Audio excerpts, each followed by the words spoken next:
My name is Ervin Bladowski-Berger. I've been affiliated with MIT and with the MIT CIO Symposium for a number of years. And my job is very simple. It's to introduce George Westerman, who will now moderate a panel with our 4 excellent finalists. Let me say a very short thing about the finalists. With George, I was a judge in selecting the CIO of the year from the 4 finalists, and I can tell you it was a really difficult task because all 4 finalists are so great. But we had to do it, so we did our job, but it was a really, really tough job. We almost were wishing some of you were not so great because that would make our job easier, but you didn't collaborate on that. Now, George was introduced earlier today, so I don't need to introduce him much. I've known George for a number of years. He has been associated with the Initiative on the Digital Economy, and now more recently, he is a senior lecturer at the Sloan School and faculty director for workforce learning at MIT. He's been in a leadership position at the CIO Symposium. He's written a number of books and articles and keeps doing so. So without any further introduction, George, please. Thank you, Irving. And by the way, we don't introduce the panel captains of the world, but if you don't know Irving, he's an amazing guy. He put, is it monthly your thing comes out in Wall Street Journal? Weekly. So look him up in Wall Street Journal. His weekly articles are, he takes what happens at MIT and makes it sensible for the rest of the world. So it's really worth reading. So you know, we want to spend time with the finalists, but I wanted to also just kind of introduce the concepts and where we're going with the CIO change. 10 years ago, Richard Hunter and I published a book called The Real Business of IT, How CIOs Create and Communicate Value. And that book really said, listen, we want to turn the IT organization, CIOs, you need to turn yourselves from order takers into strategic partners. And so what is an order taker? Well, you know, it's a technology provider. It's asking for needs. It's IT is a cost of doing business. What happens if you set up IT as a cost of doing business? What does the business think? Let's cut you, right? So there's that side of things. We're saying, how can you turn into a strategic partner? And 10 years ago that we put this book out, it's still a top-selling book, but the idea here was that how can we make that change? There was a 4-step process. Number one was rethinking what your role is. You're not in the business of providing technology. You're not a cost of doing business. You are a fundamental part of making the organization move forward. Next is value for money. If you can't keep the lights on, it's hard for them to ask you to do something else. And so this is providing the right services, the right price, the right level of quality, fixing IT before you fix anything else. And after that, there is the new business value. This is getting hold of the investment process. So the investment process becomes less about on time, on budget, and much more about what is the right investment to change our business, and how do we know we're realizing the returns we expected. And then last but not least, the extended value. This is when you get to take on new responsibilities because you're so good at what you do, the organization wants you to do other things. So we put this, 10 years ago we put this out here. 10 years is a long time. 10 years was pre-cloud. And yet these concepts still apply over and over again. How do I know these concepts still apply? Because the CIOs that we've recognized as the best in the world went through this process. They went through a fixing IT, helping IT figure out what it's about, moving, then doing more and getting more and more responsibility. By the way, the way we talked about this is stage 2, this value for money. We called it the cheap information officer, right? Nothing strategic about this, but you got to get IT working right. And then we move up to, we call it the chief investment, the chief innovation officer in the middle. And this last one, we coined a term we call the CIO plus. And this was something we didn't see a lot 10 years ago. CIOs taking over shared services, CIOs taking over strategy, and now we're seeing it all the time.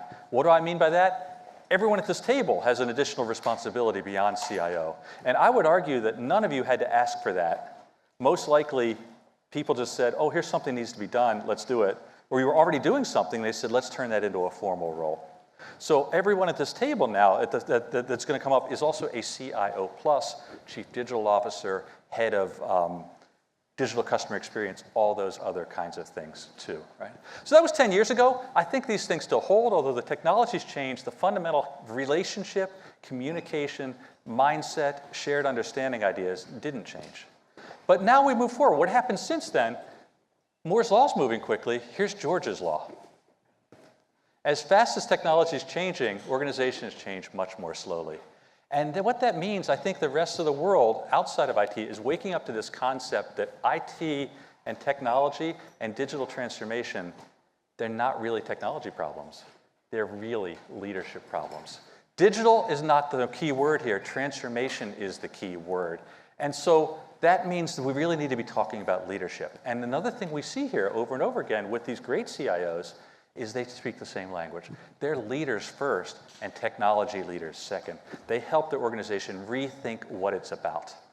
So then one more piece just to kind of go along this little lesson is we had a book, Leading Digital, came out, we've been studying digital since 2010. We were studying it before digital transformation was a thing.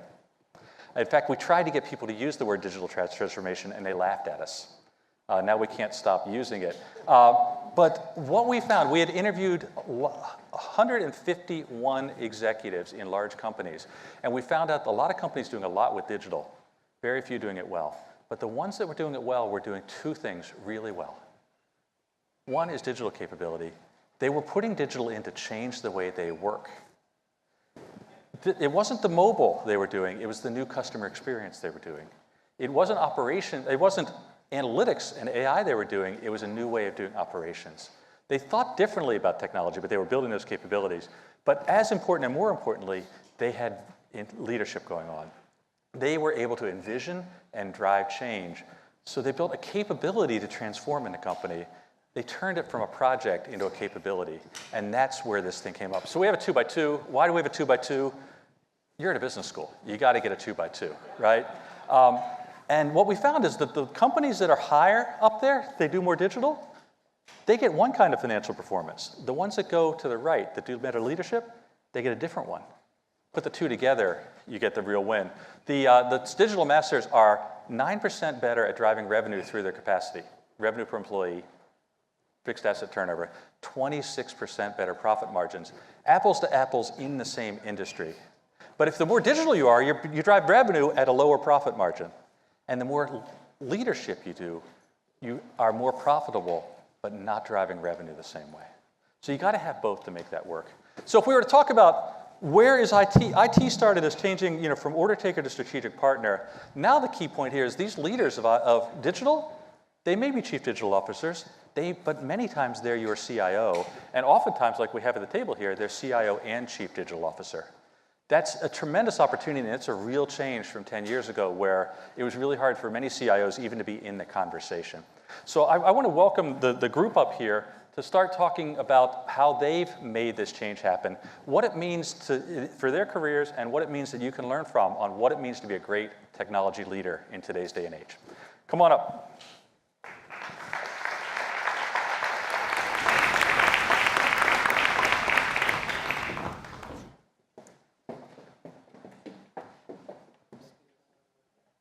Everybody has their seat assigned by the microphone people, so they're just trying to find them right now. Am I right here? We're okay? All right, we're good. I'll go that way. Go ahead. Okay. So as Irving said, this process, I'm really happy we can, recognize you. I got to say, we have so much fun driving this process too. So it's great to be able to meet people like you on a regular basis. We went through regular rounds of judging, and then you were the four. And we also got to interview Irving and I and Lindsay and a couple other people in the process. But people here don't get to hear that story. So I was wondering if you could just go down the line each, just introduce yourself and just say, what's the thing that you're most proud you've done in the last few years? Hi, I'm Gail Evans. I'm the Chief Digital Officer for Mercer.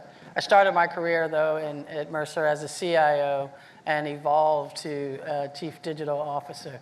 A little bit about me, I've been at the top 20, Bank of America, Microsoft, HP, leading transformation.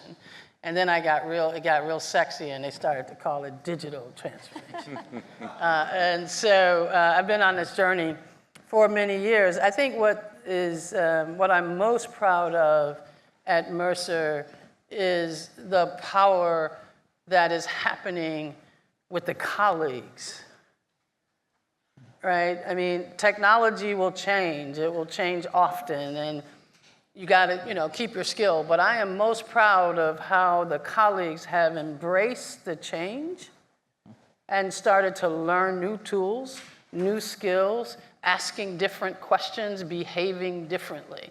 And that is what I'm most proud of. Of course, I have to deliver on the bottom line, so delivering business and digital capabilities and co-creating with my partners are also equally as important.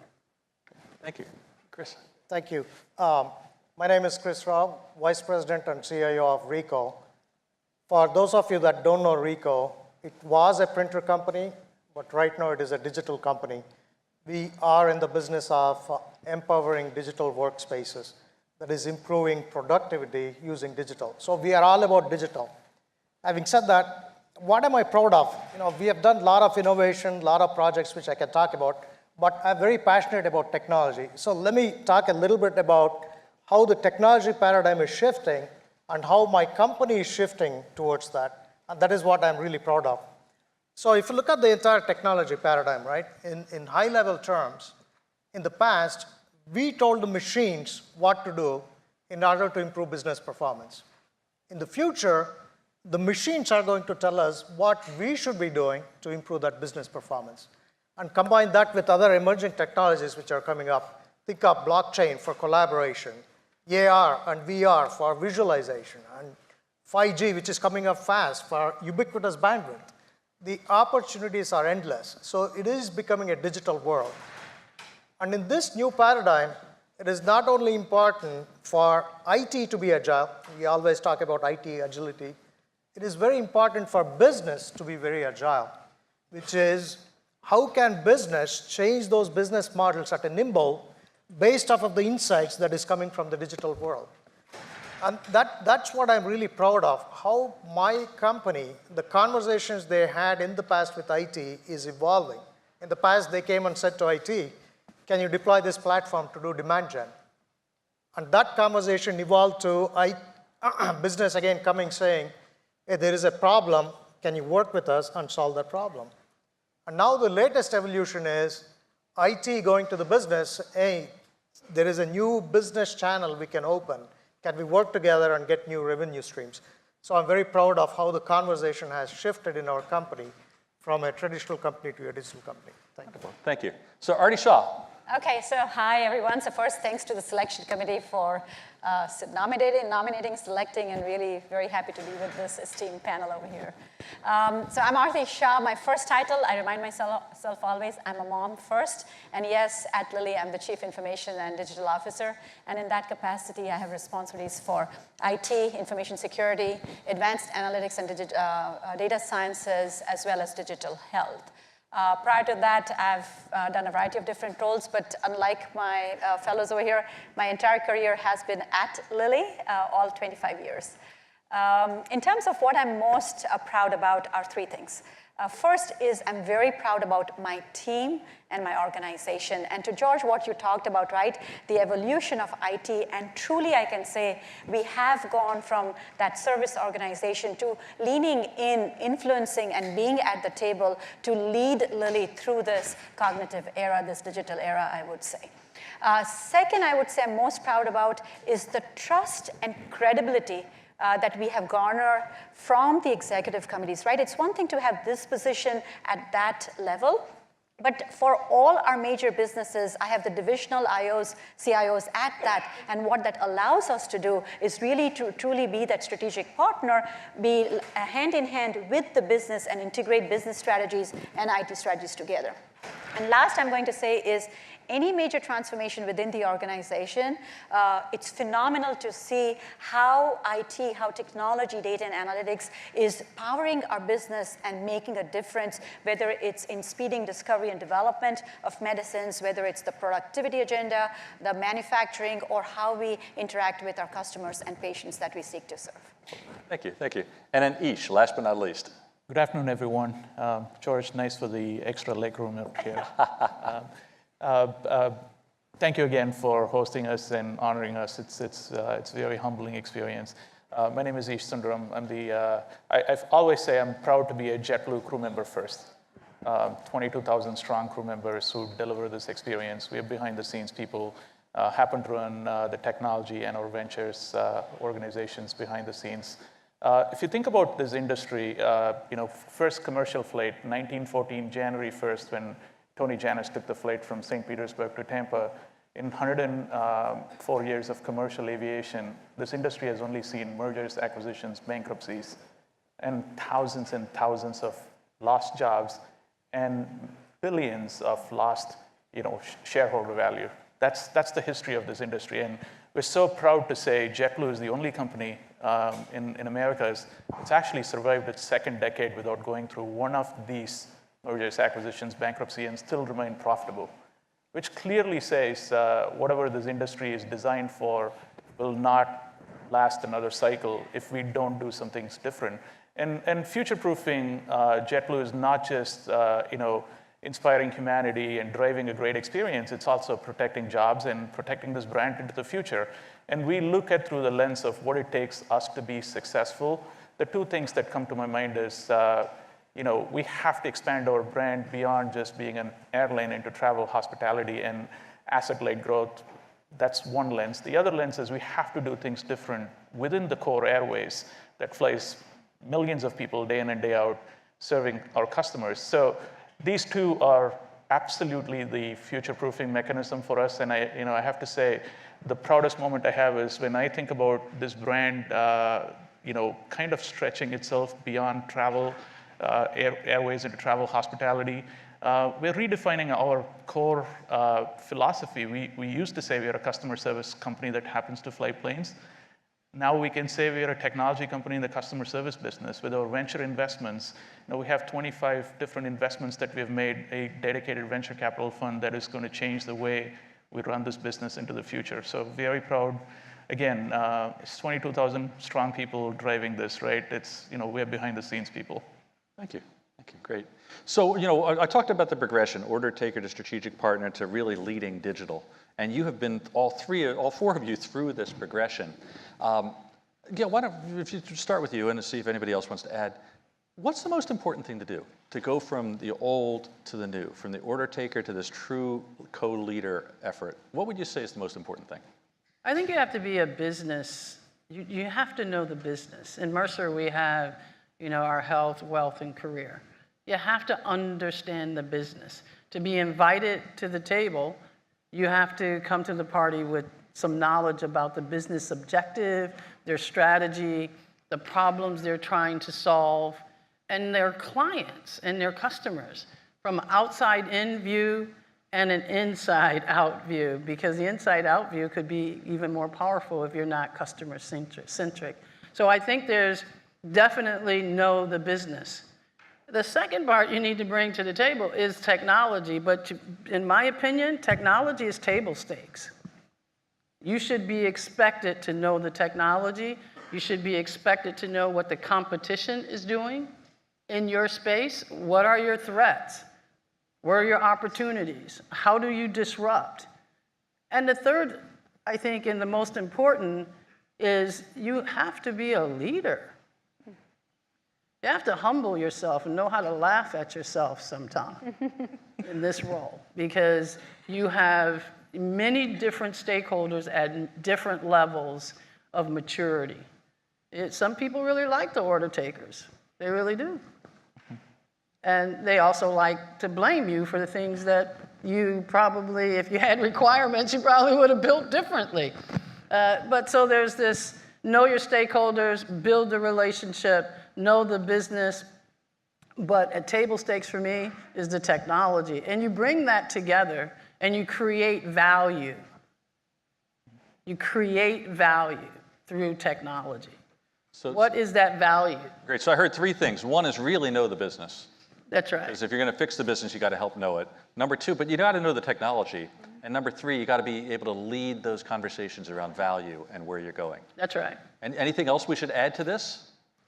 Actually, I want to continue on the conversation. What you just said, right? It is always the cross-section. Do you know the technology? Do you know the business? If, let's say, there is a person in IT interfacing with finance, and if they don't know what the weighted average cost of capital is or where the cash conversion cycle is, they cannot engage the technologists in solving those business problems. So, and if they know all the business and they don't know the technology, they cannot use that technology to solve any business problems. So that cross-section is where the industry is running. And that is where it is hardest to find the skills, but that cross-section is where it makes it strategic versus non-strategic. So actually, this is a really good chance for a poll. We have, by the way, we have half of the people, this side, started in IT and they lead IT and digital. That side started in the business and they lead IT and digital. So we have a little bit of a debate going on here on where you should start. So could we do the poll, the first poll question? That's not our poll question, is it? No. Oh, you already answered the poll question? I can't read it. Okay, sorry. Now I see it. You've already answered the poll question. 59% of the people say that the person with no technology experience but extensive business experience is the right person to lead the change. Is that 59%? Sorry, 67%. Thank you. 67%. 2 out of every 3 voters. Uh-oh, it's changing. Oh, the technology people are they're jumping in now. Oh, IT's moving up. They didn't hack in, right? Technology people are slow. No, they're thinkers. I would never say they're slow. I think the technology people are redesigning the interface right now. Oh no, the lead is still happening there. The business people are winning here. Okay, let's just do about 10 more seconds for your votes. Okay, so basically this table is saying you two stay, you two go. Is that what they're really saying? I don't think so. They are saying Okay, that, George, go ahead. Right? Means, I think going back to what Gail said, right, means you have to know the business you are wanting to transform. So to transform and knowing the business, speaking the business, it comes all together, right? So it is that intersection, and I'm sure as we go into the future, why do we have to separate this piece of the business and IT? Isn't that all integrating and coming as one? Mm-hmm. You know, I'm with Aarti. When I look at an organization, it's composed of functions. There's nothing called business and IT. That, for me, is like 19th century thinking, right? When technology was kind of coming in. Today, technology happens to be the business in many companies, or business happens to be the technology in the other way, right? So it's what do you bring to the table? Every function has its uniqueness. Every function has its skill set. And good organizations learn how to leverage these functions in the right way and get the outcome that's needed versus just saying one's business and the other one's IT. Yeah, I think what I'd add to that is, at the end of the day, a company has to make money. And so the common thread across technology and business is how do you serve your clients? Mm-hmm. And are you solving the right problems and the pain points for your clients? And are you satisfying the needs of your stakeholders? You can call me XYZ, doesn't matter. But we have a common objective, which is to drive profitable revenue for our company and to service our clients in the best possible way. And whatever title you give to that will be the game changer that'll happen in the future. So I'll say it just because they won't, but I'll say it. We see 2 things happening. One is we see great technology leaders stepping up to lead, to be great digital leaders. We also see business people brought in to fix IT because they've been great at leading some parts of the function, so they're in to fix the IT function.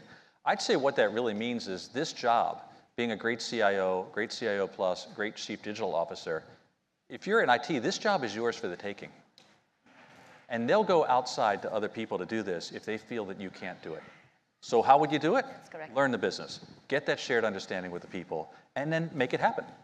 And if you can't, they'll find somebody who can. But you don't want that to happen. And George, I'll just add to what you said, means coming from the business. And, I was in a function before. So I led advanced analytics, global statistical sciences before as a function. But actually taking a business role on the commercial side and being responsible for the development, commercialization of a major molecule, taking it to launch, and then coming into this role, you come in with a different perspective, right? A different understanding, the sense of urgency to what Gail was saying, the value that we need to create, and connecting the entire organization to that common purpose of the company. It just drives you in a different way, and it energizes actually the staff in a different way because they can see what they are doing directly connected with the purpose and the objective of the company to serve patients in our case, and it fires them all along. So, George, if I may add a little more color. The generation we live in today is very different from the generation 10 years ago. Technology is no longer looked at as a skill set. It's a toolkit. The best data scientists I've worked with in the recent times happen to be not a computer science graduate. It's a English literature graduate from Yale who loves technology. That's what kids do today, right? It's very different. So can everyone become a programmer? No. You need to learn that skill set if you want to be, but does it always have to be a computer science professional like the past? No. Everyone knows it today. Great, thanks. So if you were to look back now, there's some questions coming up on Slido about what's the most important thing you learned? What's different these?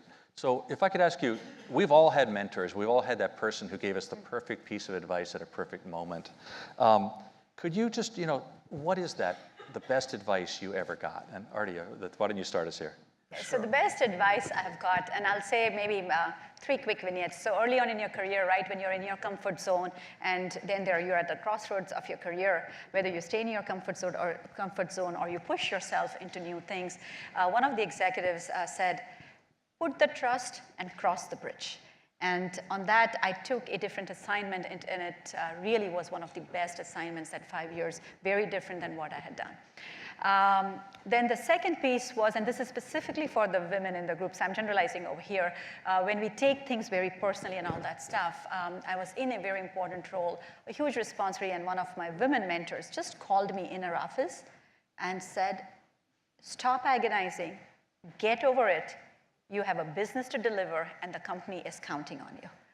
And the last piece, as you take on higher responsibilities, right, you think, do you need to be different? This challenge of, how people are going to perceive you, and how do you continue to bring your authentic self to work? And it was great when a senior executive said, remember who you are and your heritage. That makes you unique. As you get promoted or you're promoted, you do not need to change that. And it was so great to hear that from a senior executive. That gives you that courage to that, okay, you can be your authentic self and bring your full self to work. Great. And Kris, you've been thinking about this. Yeah, just the best, I've gotten some really bad advice and really good ones. And it is not only important to continue with the good ones, but it is very important to discard the bad ones. So the good ones, my boss, I had just joined Motorola, and I was very frustrated because it was like swallowing an elephant, doing the change and transformation. And his advice was, it is not about telling, it is about selling. Okay. Not telling, selling, okay. Yeah. Which means you have to reach across the aisle, build those relationships, maybe take them out for a glass of wine, explain to them and sell those ideas. And it will take time. And the job of a technologist is to have that patience to reach across the aisle and sell it. So that is one. The second one, which is very important, which has stuck with me, is he also said that when you drive transformation, it is like rowing a boat, let's say. You put 20 people in a room and say, this is the direction we are going to go, start rowing that boat. And it is universal that when you really put them in that boat and when they start rowing, only 16 will row in that direction. 2 will never row. and the other 2 will row in the opposite direction. As a leader, unless you find those 4 and move them out of the way, transformation is not happening. So that is what I stuck with. So it's interesting, I think about leadership this way, right? The leaders don't actually do anything. They get other people to do things. And I think that's what you were saying there, right? The selling, the helping line people up. If you're a great leader, that's the way you make this thing work. Yeah. All right, so let's move on then. Another really fundamental piece of leadership is culture. And as digital transformation has started, it became about the projects we were doing. It became about the vision we were creating. And more, it's about creating that culture that can continually innovate and continually move forward. And that's hard. But many of you are tackling this problem. So what can you do to help drive the culture in the right direction to make it more digital? I'll take it. The first thing, I personally believe in, and you can see this across JetBlue, how much emphasis we put on culture.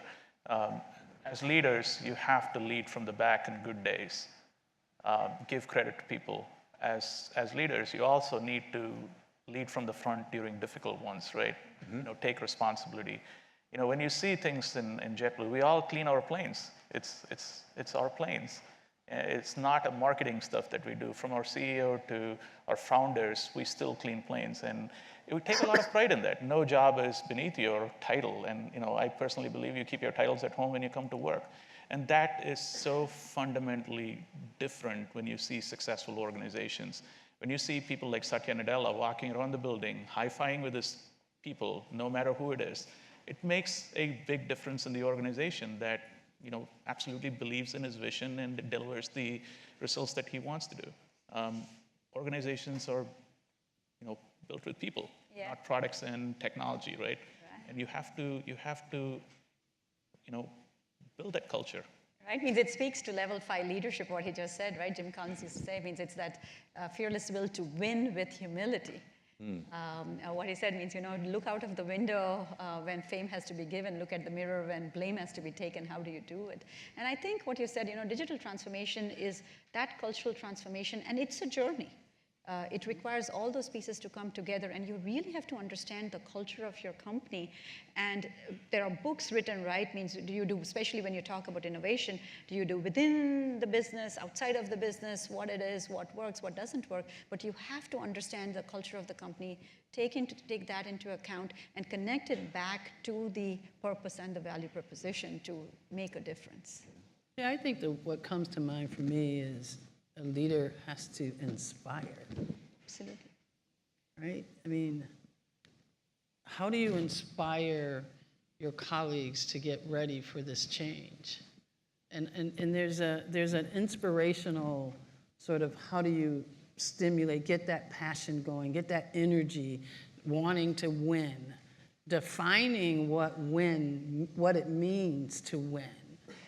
Right? Business technology, I think people in general want to know what that North Star is, and how do we measure ourselves? How are we going to get there? Chaos is good only when you have a North Star. But if you don't have a North Star and you're not inspiring as a leader, I think that the change will take a very long time. To me, culture, I completely agree with you. A leader has followers. If there are no followers, that person is not a leader, it is a manager, right? So having said that, culture, we all talk about culture. Where I started digging in is, okay, this big animal called as culture, how do we move it? For example, we want to make it a safe place for all the employees to come in so that there is no fear, and if there is no fear, innovation is the effect of not having fear in the organization. So how do we make it happen? So if all my direct reports, let's say, they all have their management toolkits, and in that toolkit, if Hammer is the only tool they are carrying, there is no way we can make that culture of innovation happen in the company. So we have to change those toolkits. So all the experts, that's one example I gave. So what is important is looking at those toolkits which will change the culture of collaboration, culture of ownership, culture of taking the risk, all those kinds of things. So what are the knobs that we need to tweak to enable these cultural changes? And it takes time. For any company to go through a cultural transformation, it is 2 to 3 years' time.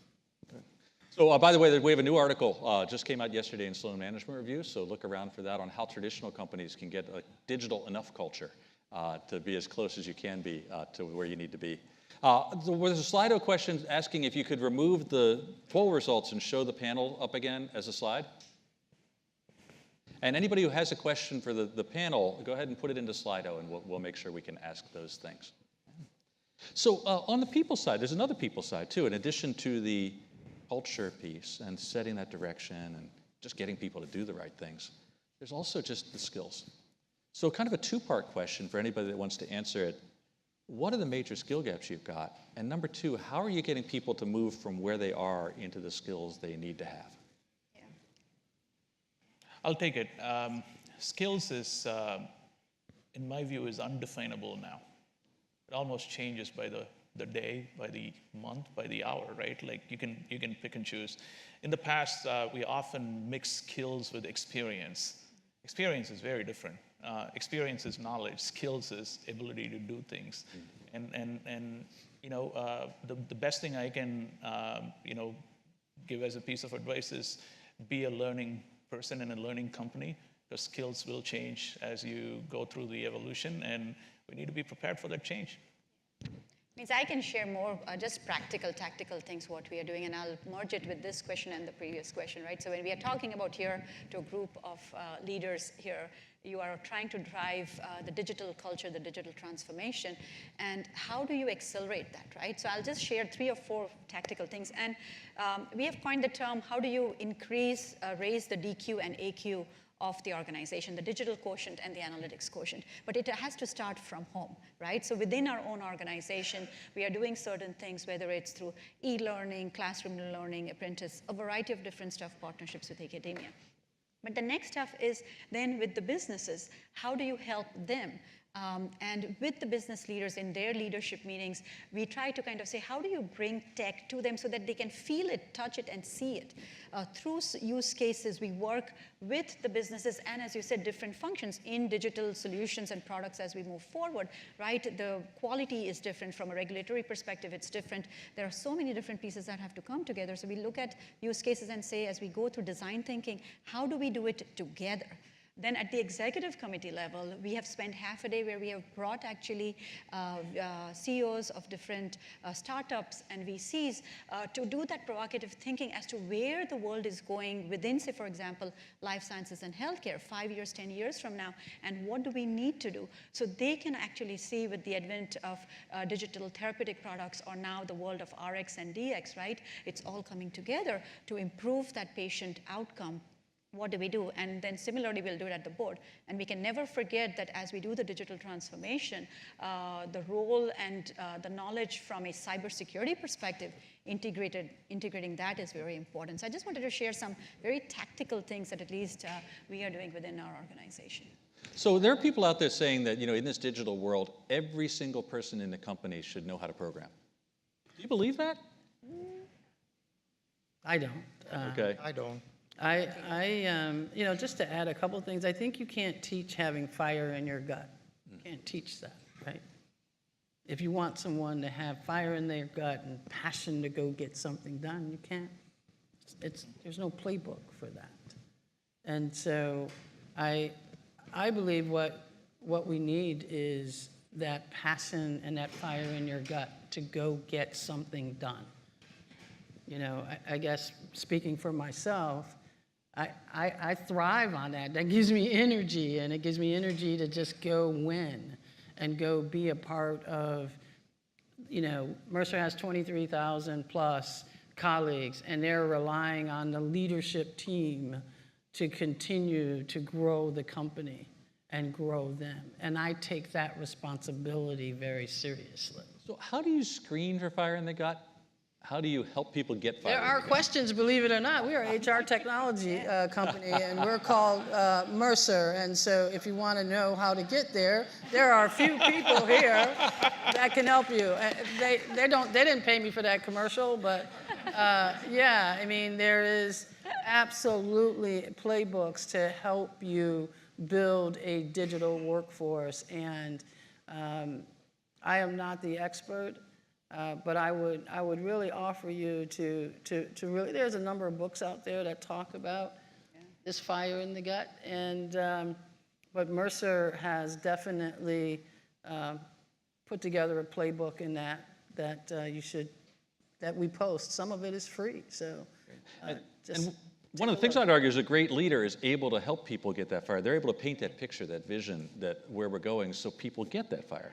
And so in many ways, you don't give it to them, you don't give it to them individually, you give it to them as a group, and then they just want to join the cause. Right? Yeah, like they want to be there. Like at Mercer, the 1,700 people, actually, technology folks want to be business folks, by the way. They want to give value, drive value, deliver value. What they don't want is to be beat up all the time. So George, I'll just add that, I don't believe that everybody needs to know programming, but there are 3 to 4 generations in the workplace in our corporations, and the fear factor has to go away with tech. Yeah, I like that. And how do you make that easy? How do you give them that experience so that it becomes intuitive and that they see that value? So that they become practitioners and adopters. Because adoption is the problem. We can innovate and do all this stuff, but then scaling, adoption, all that stuff to get to that true value that we need to deliver for the business is very important. Let's try a technology side then. We all know about the airplane magazine syndrome, right? You hear the CEO read something on a magazine or saw something on a commercial, and suddenly they want that. And they want 2 or 3 of those things that they just saw. How do you, when those conversations come up and say, we got to do IoT, or we got to be in the AI business, how do you handle those conversations? Yeah. You are talking about magazine-based architects. The CEO says, hey, what are we doing in AI? See, the context, the boundary conditions, actually the next panel is all about talking about that. How do we do those or set those experiments up? It all starts from the business, right? What are we trying to co-create? What are the new revenue streams? Or how do we do the customer wow? And when we put those boundary conditions and take all these emerging technologies, marry them, whatever comes out becomes the use cases. And that's how we manage those things. Yeah, we had to go through in terms of getting an enterprise-wide digital health strategy, right? So that each business is not going and doing different things, each brand team, each marketing organization, because the challenges it faces are significant. It's not a sustainable organization. So we actually went and had a very integrated enterprise-wide digital health strategy. We got that communicated, the entire executive committee was part of it, even the board was part of it, and then we are working through it, because from that comes, okay, what are 5 or 6 key enterprise-wide capabilities that we need to build, right? Whether it's your data and analytics engine, whether there are so many different pieces to it. And then we are working through it in a systemic fashion. JetBlue, if I may, sorry. And then, Go ahead. Go ahead. I hail to the winner. I'm so proud to say we help technologists. We don't have in-flight magazines, so you don't need to worry about that. We have Wi-Fi, so your CEO most likely is going to send you an email or a text, so which is even more worse. It takes shorter time. Here's how I look at it. When we look at digital enterprise, we don't look at more technologies. We look at right technologies. We define our customer experience, if I take that as personal, helpful, simple. Personal, helpful, simple is not more technology. It's having the right technology, less technology. We look at companies like Apple and Zappos and ZocDoc to define how we look at future, not defining us against the Deltas and the Americans of the world, which basically took a legacy model and put more technology to make them slightly better, right? We're looking at completely, radically changing the way. That's how we looked at Wi-Fi.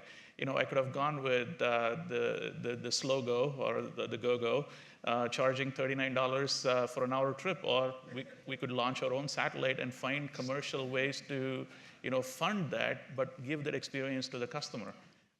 It's just radical thinking and making it simple. It's not about adding more steps to the process and adding more gadgets to it. I agree. I was going to say it's called technology drive-bys. Just a drive-by, and so. But I do think that you do need digital capabilities. You have to build that core foundation. Otherwise, nothing will work. You got to have a core foundation to scale. And you must be a bit ahead of your business partners, because the worst place to be is to want to go digital and you're just starting. So you must take some big bets. At Mercer, what we've done is identified, we call them stars, and then we got real sexy and we created some moons. But they are stars and moons, and those are our big bets. And what we do underneath those big bets is stitch together the technology. Because the technology should not be the first question. The first question is, what's the business proposition? What's the value proposition you are trying to deliver? Underneath, they trust that the technology team will build microservices, will build API, will get ready for an economy that can be connected. But we want to solve business problems, so that's how we do it. It starts with a business problem.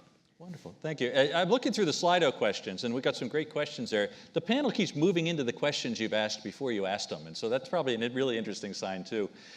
Let's do another poll here. Can you put up the second poll question? One of the Slido questions says, what's more critical now than it was before? Let's change that now. Let's look ahead 10 years. In 10 years, will the CIO role be much better, much worse, or somewhere in between than it is now? And you can leave it up to yourself to say better or worse, but if you're looking for a definition, will it be more strategic, more important to the business, or less strategic, less important to the business in 10 years? So this is the wisdom of the crowds, right? We're going to make strategy based on what this crowd says, so get this answer right. Okay? Let's see what we're seeing here. Wow. We're seeing a lot of much betters. Do we have a little bias in this crowd? So let me just ask you, what do you think on the panel here, in 10 years, how is the CIO role going to be different? When I look at the evolution of the CIO role back in the 90s when, we were going through an MIS phase and became Chief Information Officer to Chief Technology Officer to, today if you look at it, it's, even 5 years ago, we were more Chief Integration Officers, bringing, connecting departments and connecting systems. Today, I would say we are a Chief Innovation Officer. We are finding new products and, new tools to drive business value. But 5-10 years out, I think we'll be Chief Influencing Officer, because we will influence the way the company runs itself. Being the person defining the vision and mission of an organization, taking it into the future. Does that say that, the traditional side, the businesses don't exist? No, but it'll be highly enabled by technology and will be a very strategic component to the future of the company. The products itself may look different, but how you deliver that product and experiences will be definitely influenced by technology. I think so too. It means it's going to continue to grow in importance, and going back to seeing as a cost center versus one day I think it will be seen as a revenue generation center. It will be a very strategic partnership, and I think CIOs may also have P&L responsibilities, which they don't have today. It's it's the business units. They have that, and we enable transformations. We are a key part of it. But as we are thinking about digital products, digital solutions, all that stuff, I think that day will come. Yeah, I agree. I think the CIOs will drive revenue. The new ventures will be incubated in the CIO, so they will be seen as businesses. In 10 years. I think that there will be incubators inside the technology group that are driving different value propositions in a test and learn and agile kind of way. So how do you incubate a business? I think they will be incubated in the CIO and then determined whether or not you want to make that next investment. Do you want to unlock more funds and commercialize it in a big way? So I see technology becoming business and business becoming technology in 10 years. Yeah. You could think so, Kris? Yeah. See, today we all say that IT has to align to the business strategy. I think that tomorrow is business has to align to the digital IT strategy. The reason I say that, the insights are different. In today's world, we automate the transaction. In tomorrow's world, The data is telling us what to automate, where the bottlenecks are in the business, what should the business be doing in the next 6 months. The questions we are asking today might be wrong. Machines will tell us what are the right questions and what are the strategies for the business. So IT today maybe is moving 6 months ahead of business. In the future, it will start moving 2 years, 3 years ahead of business. So Mark Andreessen wrote an article a while back called Why Software is Eating the World. What I'm hearing here is that IT is going to eat the company. What's going to be left that's not IT if we go where you guys are going?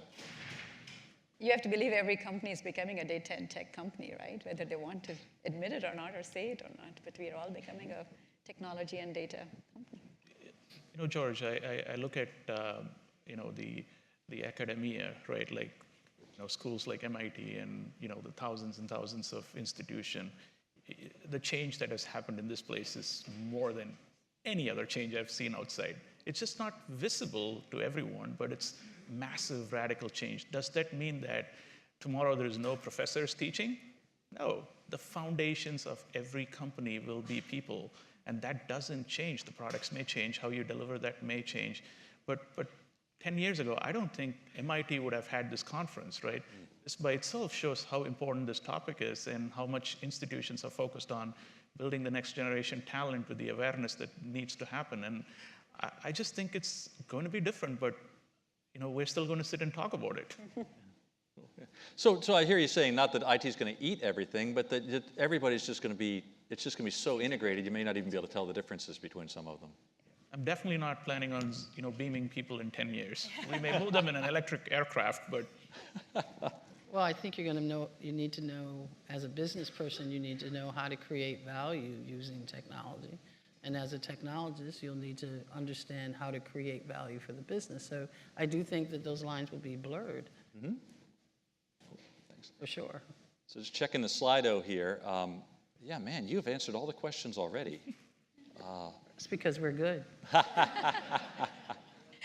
Yeah, so here's a question. I'm not sure there will be a CIO in 10 years. Well, we've kind of talked about that one. So one of the questions I think that is interesting here is, you know, we've talked a little bit about skilling. We've talked a little bit about setting that direction for people. Empowering your frontline workers. What are you doing to make that happen in your companies? Take that one, Kris. You know, I'll start first. You know, I've probably told this 20 times now. The 22,000 crew members deliver the experience, whatever we build behind the scenes, right? That's what matters. And you know, you've seen what happened in United with one crew member completely destroying a brand, versus you know, helping another crew member to you know, solve a problem. It's, you know, to us, I would say, you know. The two pillars to us is culture and technology, and they go hand in hand, because empowering crew members is not just giving them, you know, a kudos or whatever it is, telling them to do their job good, but it's also giving them the right tools and right set of information to do their job. It's not in titles. It's about, you know, how you empower them to use the information to make decisions. So I'll use this simple example. There is a program called Blue Heart in JetBlue. A frontline crew member in customer support can override any decision to offer a free ticket based on what the customer tells you. I got to remember that one. No, it's 99.99% of the times it's the best used tool that we have in front of our crew members, right? To help someone. When you have a mission statement that says inspiring humanity, you have to show it in every place. And there are a few times, you know, people abuse it, but we can't use that one example to shut down something that is so good for us. And that goes in and day out. And I'm sure, like, you know, every company has it, right? We just don't talk about it. Anybody else have a great example you want to share? Frontline, go ahead. Means a couple of things. First and foremost, I would say always connecting back to the purpose for the front line, right? So means such a noble cause when I think about Lilly, right? That we unite caring with discovery to create medicines that make life better for people around the world. Means connecting the front line to back to the purpose. The second, to make them bigger than what they are, right? That when they talk to their kids, their families as to what do you do at Lilly, we make medicines, right? And connecting that to see how they are doing their work and how it is impacting life is huge. Then the regular stuff of, yes, upskilling, reskilling, what they need is there. And then what we have done as the new CEO took on reins 2 years ago, unite the entire 45,000 employees through a Team Lilly framework. Drug development is a team sport. So under the Team Lilly framework, it talks about, again, our values, our expectations, the experiences we want both employees and our patients and customers to have, and what are the business results. So that becomes a unifying force for anyone within the company to get that full alignment. That's great. Gail, I want to talk to a new kind of frontline worker. We didn't talk about this much, but you have this thing called Warren. Is that a new kind of frontline worker? Can you say something about that? There is. So what we are trying to do is put in your hands and in a consultant's hands the tools they need. So it's AI. So you can say, hey, Warren, I'm visiting my client Starbucks. Tell me about Starbucks. So at Mercer, we believe it's humans plus technology, and bringing those together is success. So Warren is a digital worker.